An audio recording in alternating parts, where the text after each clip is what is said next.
Good evening and welcome to another episode of the San Antonio Soccer Roundtable. As you can tell, Todd couldn't join us this evening, so going to be a little bit of a shorter one there without the camaraderie with Harry and our boy Todd. But the show must go on, as they say. And I'm glad that you guys are here with me. We got a fun episode for you guys this evening. Wanted to change up the pace of it a little bit. We are going to get into our San Antonio FC report card. But first, Jose, I'm going to start with you. Do you believe in extraterrestrials?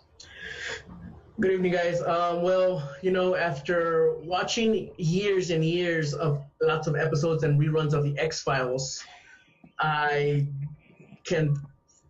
confident that, yes, there is aliens out there. There may be some aliens among us. I want to include Messi in that conversation. So, yes, I do believe in aliens. All right, so we got one yay. And what about you, Harry? Extraterrestrials, yay or nay? I'm gonna go with yes as well. My wife is a big sci-fi fan, so there's been how many movies about it? So, in fact, there's a sci-fi channel. So, what's on TV has to be true. Of course. Put me down, and I think there's a place in New Mexico that if you have enough security clearance, you can go visit. And maybe that's the reason why Todd's not here. Just saying. He didn't want to get a caught for being an undercover alien or Martian or something. He bailed out on this question. I have seen all three of them. He said, I can't do the episode tonight, guys. I do. I mean, I think that there's just like, in all honesty and all seriousness, I think there's just too much out there that, you know what I mean? Like, this space is so big, and we know like this much, even here on the round table, of what's actually out there. So I think it's more of a way too much credit, man. Yeah. I think it's more of a I don't not believe in aliens. Yeah. So, and I bring that question up because one San Antonio FC player had a close encounter with the third kind. If you guys were paying attention to Twitter earlier this week, we got it right here for you.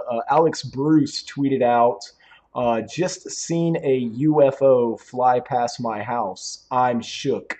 Harry, did you see this whenever he first posted this on the 22nd? I did not see it here. I've been doing other fun Twitter stuff, and we'll just leave it at that. If you follow me, you know I tend to dangle on the dark side when it comes to Twitter. What about you, Jose? Did you see the tweet whenever he had sent that out, or? I did not. I saw you that when you messaged us in a group chat and you put Alex has seen aliens. I'm like, wow, what's going on with Alex? He was missing. All of a sudden, we found him. He had been, what do you call abducted. It? Like abducted. Yeah. Hey, that explains it. There it is. He's back. That wasn't all of it, though. Some of his teammates had a little bit of fun with him. Lance Lang, yeah, what is wrong with you, man? Get off that off-season weed, bruh. And then Darnell King, you losing it. Off-season got you hallucinating. So, it's to me, and maybe I'm reading into it too much, and it's the off-season, so I think we're going to do that a little bit. But I loved seeing Lance and Darnell kind of joking with them and stuff like that, and seeing the teammates all having fun. It gives me hope that, maybe Lance will stay down here and go ahead and sign so that he can hang out with his boy Alex Bruce, who hopefully will stay here as well. But I thought it was pretty fun. Yeah, most definitely. So one other thing, though, that I did see on the Twitter pages or in the Twitterverse was a photo with King and, the legend, which I'm guessing this is from his Fort Lauderdale Striker days based on the uniform here, Jose? It looks like it Fort Lauderdale Striker days.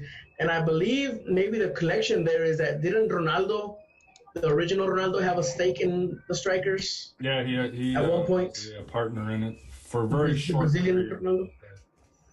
Yeah, I was trying to kind of get some more background information on maybe when this was taken or like you mentioned how the heck this happened. But I thought that was a pretty epic photo that we saw on social media as well. So just wanted to change it up a little bit, and we'll have some more fun with that stuff during the off season because there's not going to be too much other San Antonio FC news. Gordino, I know you're all over the Instas, so I'm gonna need your help, man, keeping up with what's going on there in the social media pages. I know you're all over that, buddy. But let's get Trying into to get some my likes up, trying to get my followers up, man. without a mention, right? Let's get into some soccer news, though. What little there really is this week, I feel like. Trinity had their match on Friday versus Shriner and ended up winning that 8-1. I saw some exciting news posted by SCAC earlier. Their new rankings for the coaches poll have Trinity University at number 3 in the nation, which is huge. I mean, it just goes to show you how great of a program that is. I know they have actually their game tonight got rained out, so they're going to have to reschedule that one. So we'll be sure to get out there and come with us, and let's go watch some Trinity soccer. It really is a pretty cool atmosphere. You were looking at it last week, Harry, and if memory serves me right, with this rain out, they'll have 2 home games left now. Yeah, something like that. Time's running out before the playoffs. So, still like 4 or 5 games on the schedule, but only a couple home matches. So be sure you guys get out there. 3. They got the trip to Colorado. Okay. The higher ranked they are means the longer they stay home for the playoffs, right? Or is it, if it goes by seeding, they could be home all the way possibly till, I think they do a Final Four if memory serves me correct. Exactly. Yes, exactly. So no, they could be home. And, I don't know why it was last year if they alternate where the Final Four is. We'll have to get one of our guys back on with us. But I want to say the Final Four last year was here in San Antonio, or maybe it was a couple years ago. So I don't know if they alternated or if it has something to do with the seedings. But we'll have to reach out to Jacob and get him back on here to walk us through some playoff scenarios for them. But yeah, like I say, just a couple games left to be able to go out there and watch them play. So other than that, though, unfortunately, Runners in Round Rock got rained out. Samba didn't have a match. Yeah, had a bye, so they'll have their first home game this weekend. But one thing I did want to mention, just because they reached out, just to make sure that we have everything correct, which I know we've talked about this a couple times with Coach Rankin, but for clarification purposes, the SA Runners, their UPSL team, only 2 or 3 players are from UTSA's club program. Mm-hmm. So a lot of their players are, University of Incarnate Word graduates, Our Lady of the Lake graduates, former academy players for the Dynamo, for San Antonio FC. So to anybody who's maybe even saw some old Scorpions on there as well. Yes, yeah, from the Scorpion Academy Northwest Vista, because when I went to the game, on their program, which they did an excellent job of presenting, had their former clubs, and I think there were 2 or 3, former Scorpions going back that far on the team as well. You're absolutely right, and I put that out there because Sean Median reached out to us, a player for UTSA. Or SA Runners, excuse me. And they just want to make sure that everybody's aware it's not like some sort of exclusive club where you have to actually attend UTSA in order to play for or try out for their squad. So just wanted to put that out there, make sure that, we had some clarification on that news. In other news, just to kind of keep the ball rolling, I've heard that the Athenians are going to be coming back for another season this year. From what I'm hearing, they will not be playing in the WPSL. They will be playing in the United Women's Soccer League, which was a split off of the WPSL. They formed in 2016 just through some discrepancies and stuff like that with how the WPSL was run. So, we've got the announcement of Samba Women's now playing in the UPSL Women's League. We're going to have potentially the San Antonio Athenians playing in the United Women's Soccer League. And then my understanding, too, is that the Blossoms will return and be the San Antonio WPSL team. So kind of some interesting news, I think. Jose, where do you compartmentalize all that, man? So there's 3 women's team coming next year in 3 different leagues, plus a 4th in 2019, right? With the Alamo. So 4 teams in 3 leagues. Man, if you've complained before that there's not enough soccer, there you go. There's plenty of soccer to go around. And now with the women's teams, there's 4 actually teams that local players can get a chance. But I find it odd that they're joining the United League instead of the WPSL. I mean, hopefully it works out with them. Hopefully it's also maybe it could be also to cut back spending as far as travel time, and we had to look into see what other teams there are nearby. I don't think that's the case because, from my understanding, the Women's Soccer League is trying to be the D2 of the Women's League. Right. Them and the WPSL kind of going back and forth. From my understanding, the UPSL Women's going to be, and I know we don't have tiers for these, but just like in the men's game, it's a little bit lower than. It's D4, D5, if how you want to classify it, just on the unofficial rankings that they have. But looking at the Women's Soccer League now, this is last year's schedule. It looks like here you had the Houston Aces, North Texas Image, FC Austin Elite, HAR FC, and ASA El Paso. So you would have El Paso, Austin, Houston. I'm assuming the North Texas, is a team up in the Dallas, Fort Worth area.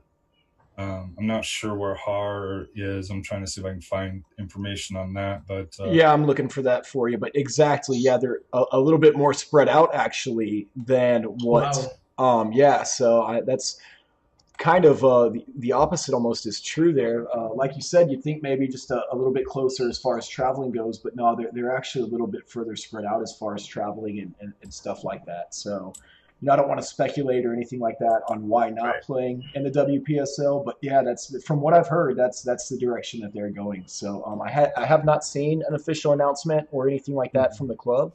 But did want to kind of give our viewers that information that is the way things are going. So let me add another league to my list. Hold on. Oh. We'll research that for next week. Could you bring up a great point? And to me, say it. The women's game it seems like it struggles as it is. With leagues surviving. And you can kind of say this about, the men's lower league as well, to be fair. And it's something that I wish we had a stronger federation that would take the lead instead of being the hands-off approach that they do. To me, I wish we had a little bit of guidance and said, okay, hey, because there's different levels, there's different requirements for the leagues and different money going in and going out. But to me, for the stability of the women's leagues, I wish it wasn't as Wild West, where you've got leagues coming in for 1 year, going to bounce into another league and along those lines. So it'll be interesting to have 3 teams or 3 to 4 teams in 3 different leagues. It'll make, for the friendlies. Unfortunately, there's not a U.S. Open Cup for women as of yet. I know there's been more of a push for that, because we are starting to develop that women's game and especially on the lower level to where obviously the NWSL is, going to have the best talent and like the MLS probably win majority. But to me, it's something that, I'd really like to see, develop on the women's side and maybe a little bit more structure for them. That way you don't have teams here today, gone tomorrow. Yeah. I mean, that's a fair point, yeah. And I mean, from what I've read and what I've heard about the league, like I say, it was, some discrepancies with how the WPSL was being run. I think, and maybe it's unique or it's not unique to soccer. Maybe it's all sports, but I think it's soccer. Egos can get a little big, maybe more so than other sports. I don't know. Maybe that's not the case, but, I think people have different ideas of different ways of maybe doing things or how they want to achieve results. And, Well, I was listening to another podcast this evening, and if you really look at competition, going back to the NFL with the AFL and NFL, the NBA, the ABA, NBA, MLB's had, the Negro Leagues, MLB, the AL, NL. So as leagues mature and get more time on them, because the thing we have to remember is MLS is only 20 years. This USL's really 10 years Mhm. since the split, somewhere around there. NASL came around what 10, 12, 13 years ago. That's a Todd question. So if you're looking at the history of the game and comparing it to other sports, we're still in our toddler years as far as, and things as we get, if we can get good leadership, at the federation level that could help guide this, guide the game the right direction, and the right direction, that's open for interpretation, and that's the struggle that we're in right now, is trying to figure out, hey, what's right for the United States, because we are a different country than the rest of the world, where we like playoffs, where there's there's 4, 5, 6, 7 different major sports, depending on where you're at, and soccer is trying to find that spot where they are at, and I'm older than you guys, and soccer to me was growing up was, hey, it was something that the kids played, but as soon as they got middle school, they went and played football or other stuff, where my son has no interest in baseball, and he has interest in basketball, but football, he doesn't really have a whole lot of interest in. It's more soccer, and I think you're going to see that as our kids grow, and it's going to continue to build to where I think soccer is going to be one of the big 4 sports probably within the next decade, I think. Yeah, I saw some interesting comments. I want to say it was from Mark Cuban, actually, on what sport would you most want to own outside of basketball if you were to become an owner? And he talked about the MLS, more so than baseball, almost becoming a more popular sport. And that's, I would say what you want about Mark Cuban, but he's a pretty smart guy with all the different investments and things like that he's made throughout the years. So I see where you're coming from, and I might have mentioned this before, but even my old middle school now has a soccer team. So, I mean, seeing that type of development where it's not just football, and basketball in middle schools, but having the chance to play soccer, at a young age there in school. And you think about outside of the pay to play, the cost to play soccer is a lot lower as far as like equipment. You need a ball, you need a goal. Yeah.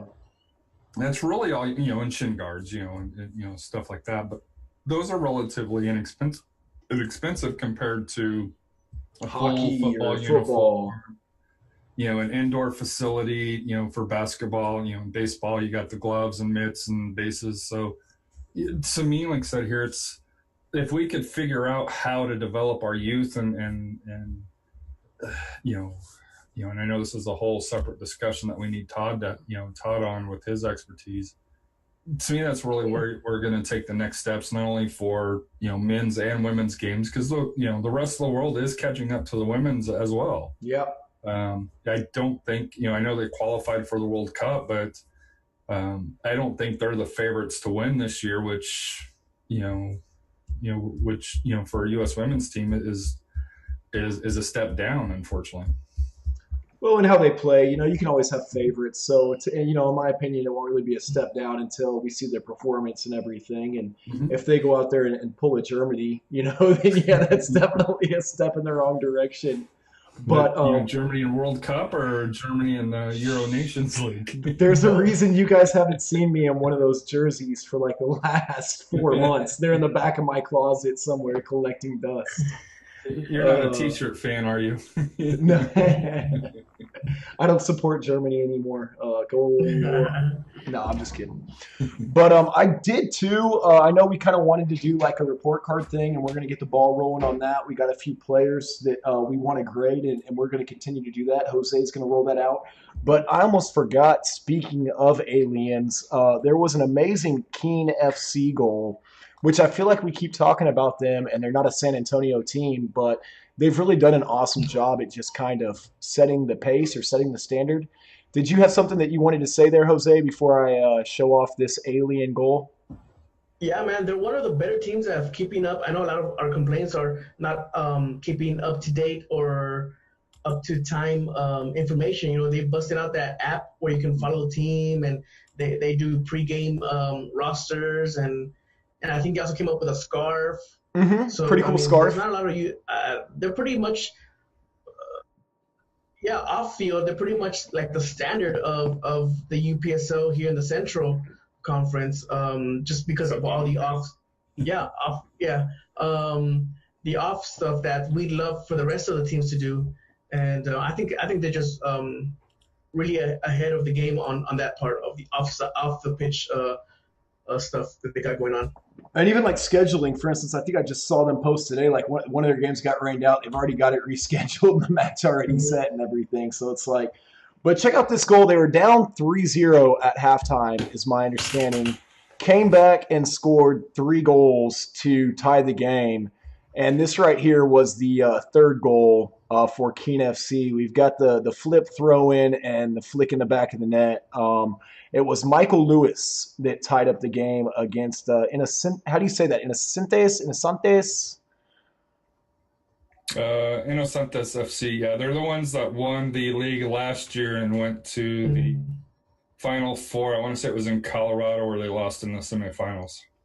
So pretty amazing goal. Just wanted to say thank you to Keene for sending that over to us. I meant to display that whenever we were talking about aliens earlier and just completely forgot with all the social media talk. So it's like one of those FIFA goals you do on PlayStation or something. Yeah, the flip throw, man. That's clutch. SportsCenter Top 10 hashtag. But so Jose, tell us about the report card. It's grading time, and we got our professor. Can I say something on there? I don't know if you follow Keene FC, but in one of their tweets about that last game here, small scuffle has broken out. Wouldn't it be a rivalry game without it? And then they had a little meme. I came to fight. I'm going to be honest. So that's kind of awesome by them that that they played into the fight as part of building that rivalry with Innocentes FC. It's at least it was better scuffle than the Mourinho scuffle on the weekend versus Chelsea. Don't even get me started. Okay, yeah. So moving on, we've decided to do kind of a report card, and we were gonna do it player by player, but Harry had a great idea of doing it by position. So basically grouping all the goalkeepers together. We'll do that 1 week, then we'll do the defenders, midfield, and forwards. This week is the first week. Let's start off with, too bad Todd is in here. He's the expert in goalkeeping, right? So he's going to have homework. Yeah, he's going to have homework. Let's put a defense on him next episode. So goalkeepers. Basically, San Antonio FC only has 2 goalkeepers. They had 4 this season. Lee Johnston, he was released by the team to find better opportunities. Do you guys know where he ended up, or what? He trialed over in Europe, last I heard. I didn't hear if he ever found anything or not, but yeah, I do know that he trialed over in Europe, last I heard. Yes, and so he was a hometown guy too. Right, and he played a couple of matches in the Open Cup last year and the year before, I believe. So, but we have 2 basically starting goalkeepers in San Antonio, quality starting goalkeepers, and then we also have the other goalkeeper that they brought in recently was Quesada. I can't think of his first name, Armando Quesada. It's his first year as a pro, I believe. So it's his rookie season, so he didn't get much playing time. But it's he's starting off somewhere. So good luck to him. We'll see if he comes back next year as maybe as a second goalkeeper. On that, I'm not sure if you guys caught it, but Kyle tweeted it out because I think he founded it. But if you go on YouTube and you go under, it says I trialed with 15 teams before a pro. You can kind of, it's under Pactera Athletics, Pactera Athletics. Basically, it's kind of his story. It's about a 23 to 24 minute story about him. I guess it's with one of his old college roommates that he had. And he tells his story about, how he went down to Mexico and, just the struggle of a young goaltender trying to find the time. And he got the opportunity with San Antonio and I know he never saw the pitch, but it'll be interesting to see if he is back next year. Yeah, definitely. It's following the dream. Sometimes you can have one game and you're set for your career. Sometimes you have to take the long road and knock on many doors. So let's move to. I'm gonna start off with, I guess, with the goalie that we started this year, 2018. Coming in from 2017, the Golden Glove winner, Diego Restrepo. Overall, he had 21 appearances for the club. In those 21 appearances, he had, I believe, 74 saves. And let me see, I got it here. Okay, he had 74 saves. He had 104 shots that he faced, and he saved 74. So his success rate of saves was 71%, which is not bad.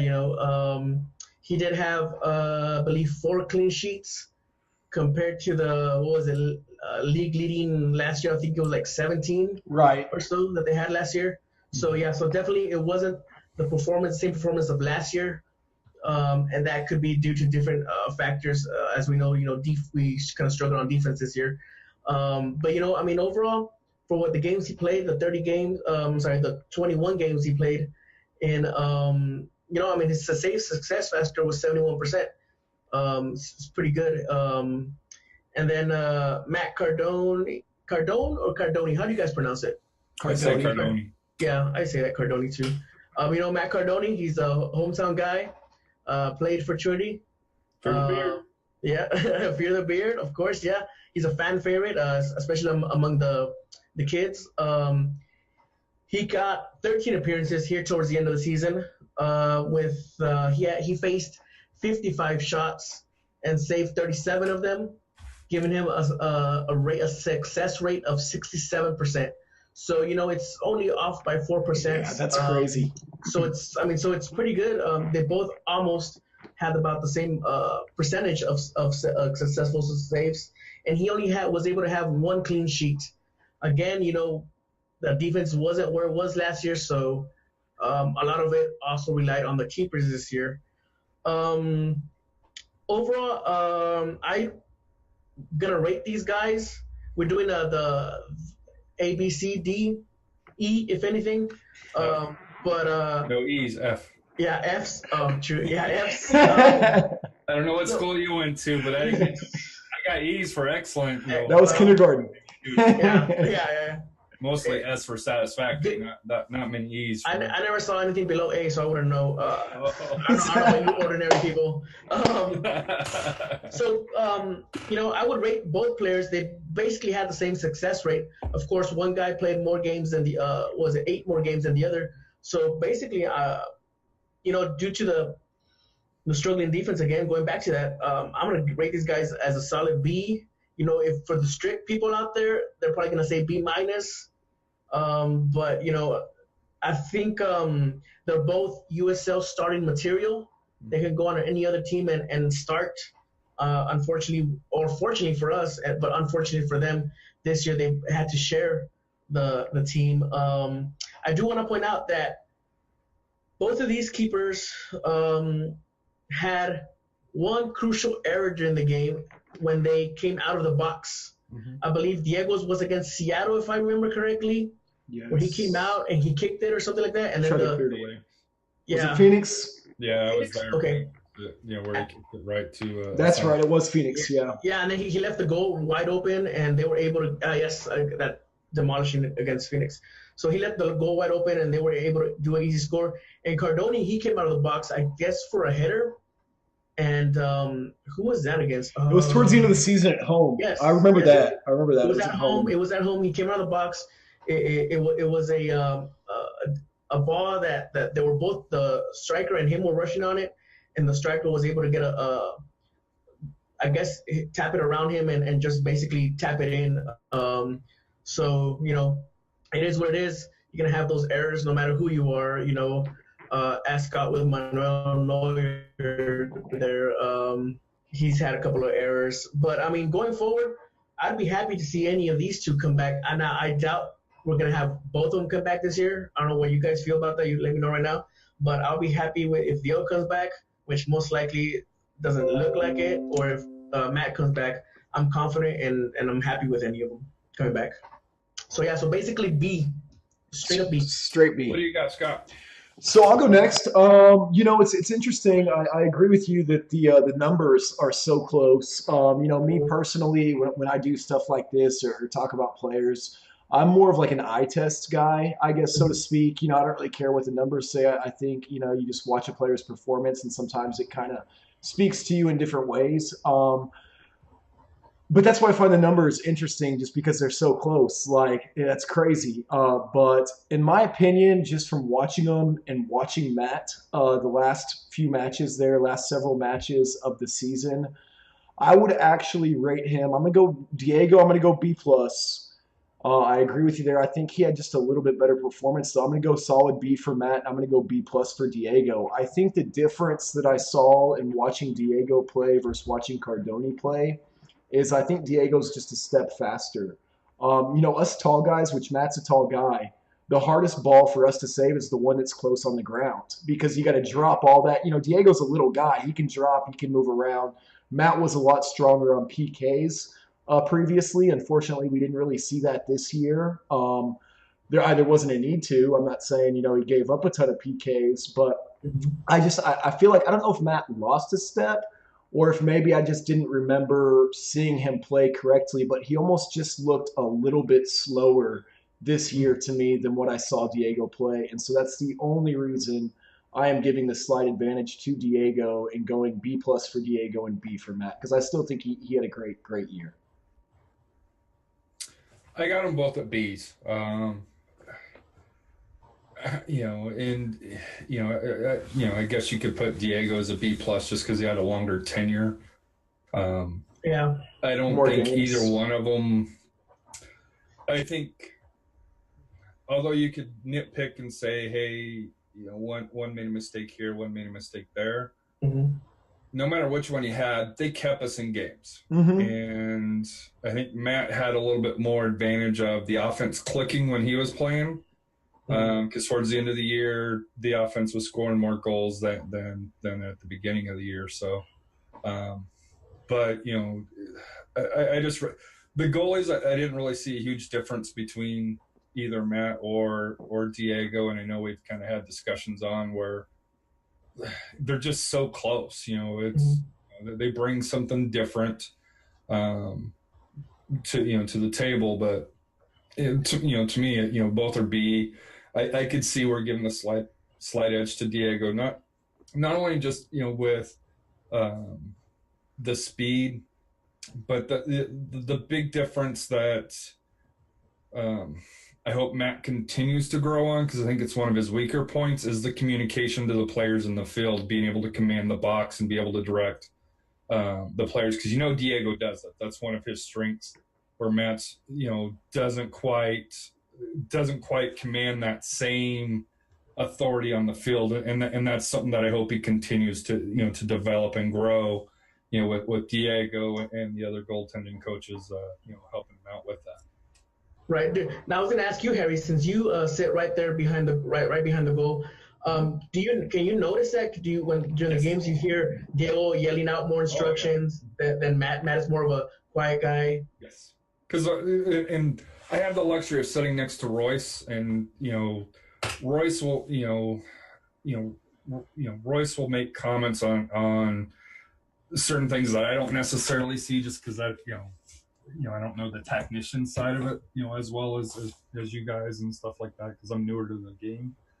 But he's pointed out a couple of times where Matt didn't necessarily call out or help out his defense, I guess is the role. Like to line them up, whether it be corner kicks or whatever. Guidance, or say, hey, person X is coming over here. Because as a goalie, and Scott can probably speak to this a little bit better, you see the field a lot different than the defenders coming back, so you can be able to kind of help, be the coach on the field and say, be able to kind of pinpoint things a little bit easier.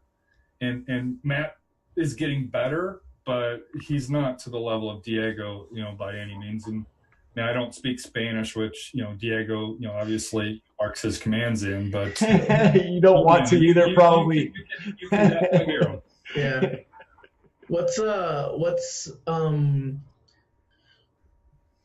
I think, like Scott was saying, that Diego can go down for the shots, but at the same time, Matt can come out on those crosses. Here towards the end, we had a lot of teams doing a lot of crosses against us, and Matt was just towering guys, bullying guys, just going out there with the punches.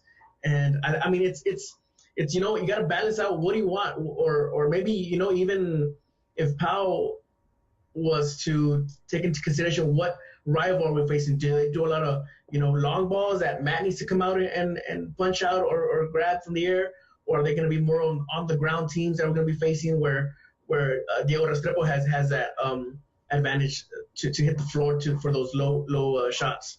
I mean, but again, like either goalie to me next year, hopefully one of them comes back, and I'd be happy with any of them.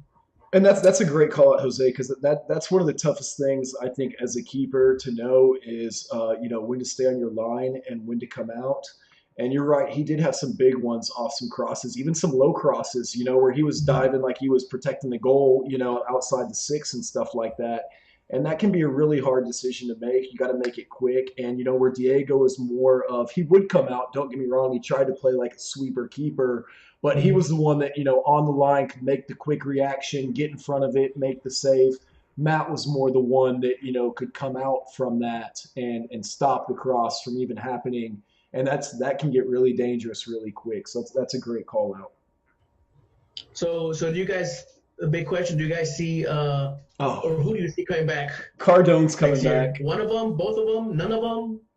I really think Cardone's coming back. I don't see Diego coming back. Mm-hmm. Again, I hate to speculate on where he might go or what he might do in the future if he continues to play, but I don't see him coming back to San Antonio FC. Yeah, I don't see Diego, and I think it's a mutual decision. I think Diego's done a lot of good. I would love to see him back, but I think both deserve a shot. Now, I will also say this: if it is Matt that's coming back, and this is no disrespect to to the young goaltender, Armando Quesada, Armando Quesada. But they're going to have to bring in, to me, another goaltender with experience. With that, whether it's Lee that comes back, because I thought Lee's done a serviceable job.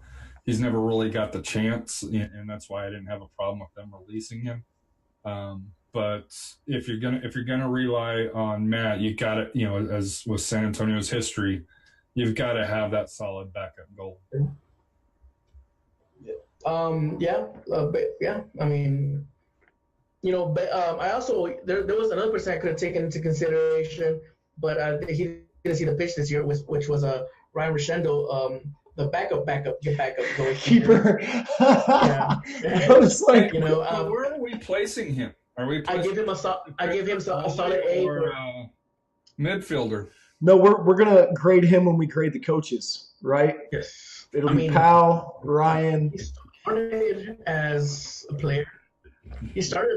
I'm not sure where to put him in for next week or the week after. I'm not sure. That's your call, Jose.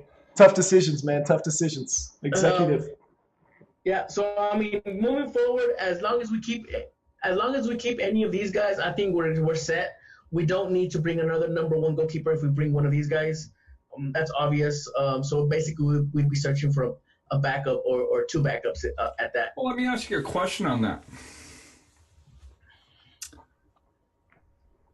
We like both goaltenders. I think. I think nobody questions that.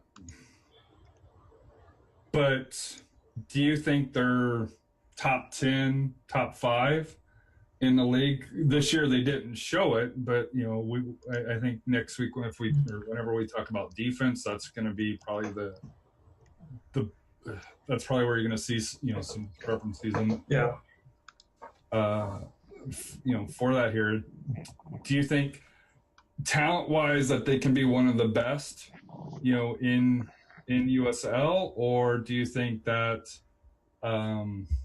if San Antonio FC can get a let's say Rawls from NYCFC, the only reason I'm bringing up is because he was loaned out to OCSC. if they took Rawls for on loan from from NYCFC. I know, shocker, that's never happened, but we are quote unquote the affiliated team. If they took him in, do you think that would be a step up, or do you think that Cardoni or Diego, whichever one's back, because I think we all agree only one's coming back. Sure. Do you think that do you think there's other goaltenders out there that are better that San Antonio could bring in? So I don't know. Do we really need that? I think that we could. I mean, just for the purpose of discussing like whether or not there's better goalies out there in the USL right now than either of those two keepers, I would say yes. Rawls, like you mentioned, he may be one of them. But I think we have bigger issues right now that we need to focus on in the offseason than who's playing goalie for us. So I just don't think it would be realistic. Yeah, exactly. On another position player, I just don't see us really needing to go after that goalie like that. Jose, I mean, do you think any different, or what are your thoughts? Did he freeze up? Yeah, I think Jose's been kind of coming in and out a little bit. We lost him a little bit earlier, which is why we've got Gordino up there above. Hey, now we got two Jose's. But yeah, no, I just it'd be great. Like I think there you are, buddy. You're back with us, I think. No, but like I say, I think there's some better keepers out there. Just kind of looking at the stat sheets and stuff like that. Obviously they split a little bit of time, but I mean Diego was still almost a top 10 keeper with the games that he missed just in saves. I don't think he'll be who we have next year, but I just think that San Antonio FC will probably go after someone other than a goalie. Welcome back, Jose. Are you there? Okay, no, we lost you. Well, honestly, we had the report card that we wanted to discuss. I think we are kind of in the process of really wrapping stuff up. I know we just lost Jose. Did you have anything else that you wanted to talk about, Harry, kind of before we call it an episode? Yeah, we were going to go over the USL playoffs. Yes. Just briefly. Let me pull that up here because I actually deleted the page. Thank you. I appreciate that. Let me try and get this screen fixed real quick.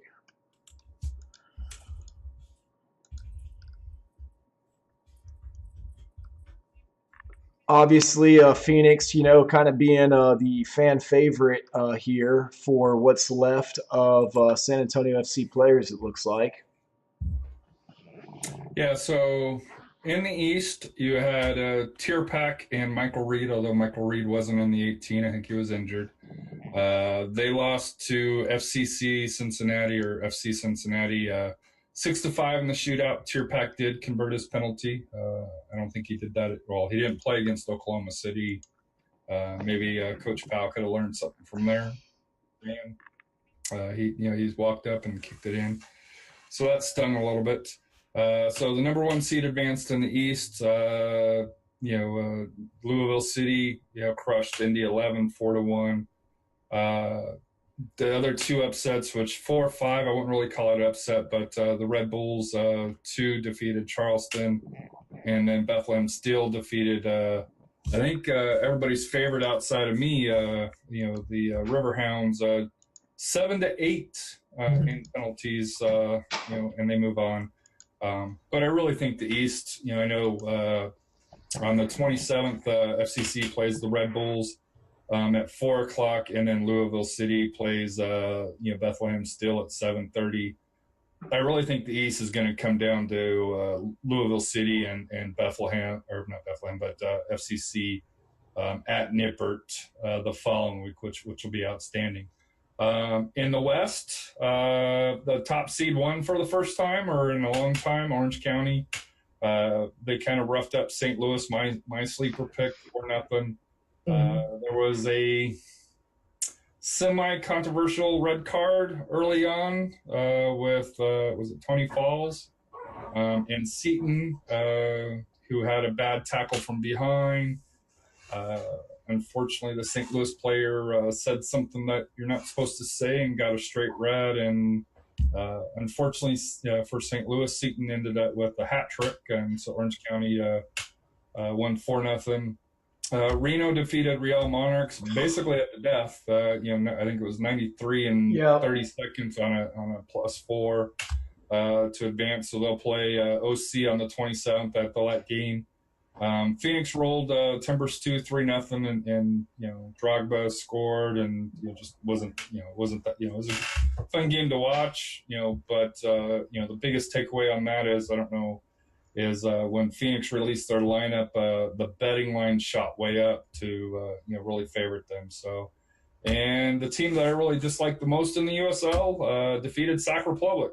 Swope, they're doing their normal USL playoffs. They won 2-1. So in the West, Phoenix gets Swope, and kind of Swope knocked them out last year in penalty. This year it'll be in Phoenix, so they play Friday at 9:30. Already sold out.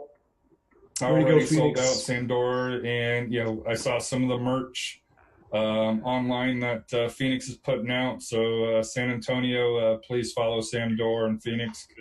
Good luck. It's on fire, let me tell you.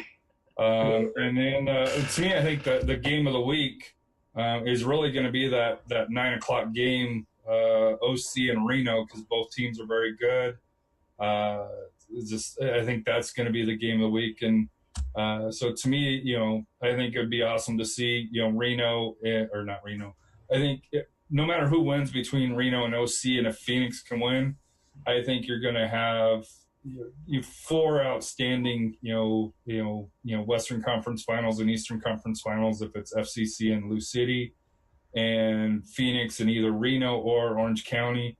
I don't think you can go wrong on either one of those for that year. But I know it sucks without San Antonio, so the only San Antonio connections that we have left, I guess, is still Phoenix with Philly and Vega, although neither one are really making. I don't think either one are really playing that much at this time here, and other than Sam Dorr leading the sellout. Thank you for our USL update, Jose. Welcome back. We were just kind of wrapping everything up, and we got the report card out there. I know you're going to have some more players for us for our next episode. We're going to be doing the defensive line. Yeah, let's. I wanna give it out to somebody else. Let's see their opinions on it, which I think. I mean, it's probably been our weakest, but we'll get more information on it. Maybe Todd can do his usual. Well, he doesn't, since he doesn't have any more 3 points to victory. We gotta give him something. We gotta give him something to do, man. He can't. I don't know. Let's give him the defense and. See, I can't say Todd's my favorite anymore. I'm trying to throw you a segment, and you're like, "Oh, give it to Todd." I just know. I know that giving Todd the defense is gonna be like an F-bomb. Tracker's gonna be off the charts. Let me get ready. Yeah. Well, it depends. Are you putting Ryan in at the defense, or are you putting Ryan at midfielders? That's up to Ryan in with the coaches. That's up to Todd. Or are you putting Ryan in with the academy? With the academy, we can't grade those kids. That's messed up. Hey, also too, Samba's first home match in a long time. This Saturday at Wheatley Heights Sports Complex. Do we have a time for that? I was actually just looking at their site. I want to say it was 7:30.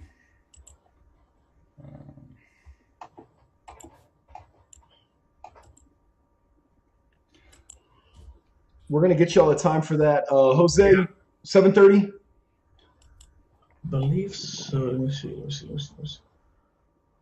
But yeah, they're going to have their first home game here in a long time, so definitely need to take advantage of some points at home. Let's hope the weather.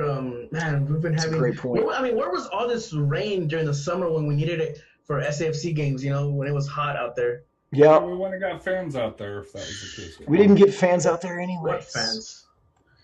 That is a topic that we need to go into. I know we're talking about units, but and maybe one of the last ones there, where if we do coaching and FCFC overall, the fans get a report card. I think that needs to be lumped into it because. Oh yeah. Deal. We're coming for you. Yeah. I do both think of you. As the fans, we could have done better. I'll just leave it at that. We're grading everything. Everything. That coyote who tried to come out there. The cows. Yeah, the cows, the kids that throw the shirts, they got weak arms. So I already predict the score this week for the Runners. They play Mac FC. That's going to be 1-0 for the Runners. We'll get into that. Next week. So Mac FC news. All right, well, we'll get that Samba stuff shared with you guys. Hopefully, we see you guys out there. I know that's my plan, probably for Saturday night, to go out there and watch them. So let's get into some final thoughts. Yeah, final thought. Just a quick reminder, also, that if you don't know, now you know. SAFC Academy has started season here a while back ago, so they're actually playing this weekend, Saturday. Games start at 12. There's 4 games. The U12s and the U13s, they're playing the Houston Dynamo. They play at 12. And then the U12s and the U14s are also playing the Dynamo. They play at 1:30. So, you could make a whole Saturday day worth of soccer, starting off with the Academy. Go watch the Academy boys out there. It's free admission at Star Complex. And then head over to Samba after that. Now, a quick reminder, guys.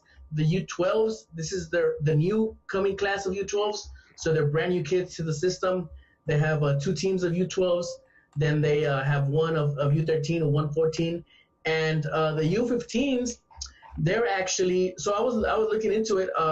They actually now, starting from U15s on up, they do a playoff system. So you have to watch where they're at on the tables to see if they're going to make the playoffs. It's a national academy playoffs. They play against MLS teams. They play against premier clubs outside of professional teams. So it's pretty interesting to keep up with the U15s. And they're in first right now, right? They're at the top of the table. They've only played 3 games, I believe. Yeah, they're in first. They're undefeated. So go out there, guys.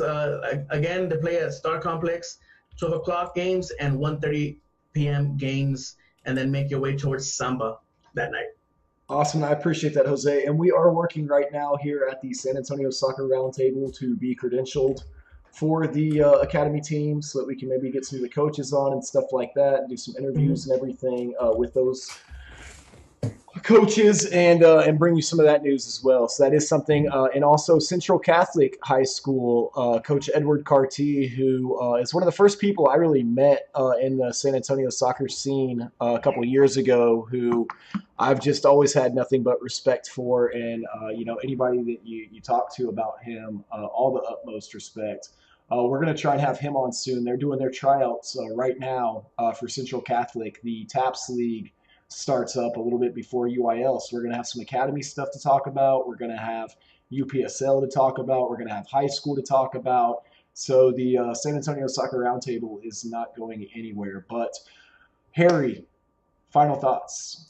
Yeah, so my final thoughts are a little bit off topic here. We're here in San Antonio. It's voting season. I don't care who you vote for. It's not here, but please go out and vote. It's something that I was in the military. It's something that's it's an important.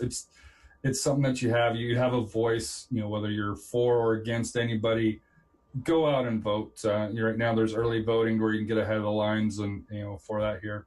And then second here, if I win the Mega Millions tonight, there's going to be a trip. We'll set a trip where we're going to take everybody that can go from 118 to 10 Crocketeers, Texas Soccer Radio. Please say Vegas. Anywhere we will go. We'll pack up. We'll load the airplane, and we will go to the game here. Like I said here, if I win, that's something that I thought would be really awesome to load up with everybody and fill out a stadium. Let's say Orange County, because they don't fill out a stadium here. I've been there. Austin. We'll go to Austin. We'll fly to Austin.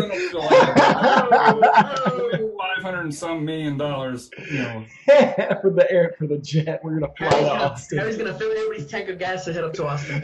If he doesn't win that lottery. You know, hey, you know, Seattle, Portland. You heard it here first. Free gas from Harry for the Austin Bowl free trip. Gas or free airfare, you know, like I said here. But of course, you know, the odds of that happening is me getting struck by lightning twice. So Run outside. I thought I saw some clouds. You never know. Earlier, you said that if you won the lottery, you were going to make our podcast more high tech, and that really hurt my feelings. Like, this isn't high tech enough for you. Like, what do you want from me, Harry? He's gonna give you a recliner. I've got legs. Oh, there you go. I am wearing pants, so y'all didn't know. Yeah. But no seriousness, please. You know, like I said, The vote. It's that time of the year, and I'm sick of election ads. And you know, I don't care who you vote for, just go out and vote. And like I said here, to me, that's, you know, the members of the military, you know, defend the right for that, and you know whether, you know, you go whether it's women's rights or, you know, minority rights. That's something that, you know, unfortunately, people's blood. Have been hurt over that ability, so please just take the time to go out and do that. You know, it is important. Go vote. Absolutely. Absolutely. And you know what? You can vote and then not post it on social media that you voted too. Like, you don't have to post on social media after you vote. You're not supposed to share that, you know, well, hey, I saw you in a Twitter and that somebody's, you know, with one of the radio guys, I think it was Ari, saying, hey, you got to take a picture of some sticker or something. Of a sticker? It doesn't count. It doesn't count unless you upload it to social media. Nothing counts unless you upload it to social media. Don't you? That's why I was checking at the goats across the street from the tacos. I was checking on that goats. Yeah. Well, it's not at the taco stand. It doesn't count if I didn't check in. Yeah. Now, when the taco stand goes out of business because you're not leaving reviews and checking in. There you all go. Right. 210L. 210L. Thank you to Mission City 118 Lee for turning me on to this. It's my specialty beer. And, some busted sandal. There's a free plug. Sponsors, get on this. We have 2 people watching right now, and one of them is not me. But this is another episode of the San Antonio Soccer Roundtable. Tell us your guys' thoughts on our grading. As we all kind of mentioned, B's, B+, for Diego and Cardone. Let us know what your thoughts are, and we'll be doing some more report cards here soon. So, as always, this is the San Antonio Soccer Roundtable. We out. Peace.